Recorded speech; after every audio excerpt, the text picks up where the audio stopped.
Revanth Reddy assembly సమావేశాల్లో మాట్లాడుతూ దేవుడి మీద ఒట్టు తెలంగాణ అభివృద్ధి కోసం నేను కృషి చేస్తున్నాను, ఇదే నా కమిట్మెంట్ అంటూ మాట్లాడారు. తాను ముఖ్యంగా తన ప్రాంతానికే ఇంపార్టెన్స్ ఇస్తానంటూ ఆ తర్వాతనే పార్టీ గురించి కృషి చేస్తానంటూ ఆయన అసెంబ్లీ పరంగా మాట్లాడారు.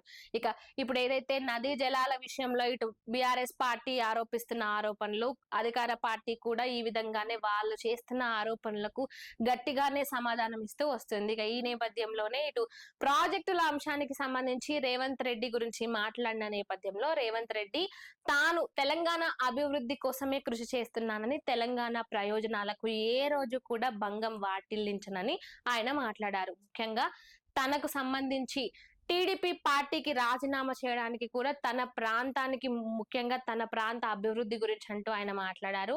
తన ప్రాంతానికి ప్రిఫరెన్స్ ఇచ్చిన తర్వాతనే పార్టీకి ప్రిఫరెన్స్ ఇస్తానంటూ, తెలంగాణ ప్రజలకు అన్యాయం జరగనివ్వనంటూ, ఎప్పుడైనా తెలంగాణ ప్రజల అభివృద్ధి కోసమే తాను ఆలోచిస్తానంటూ ఆయన మాట్లాడారు.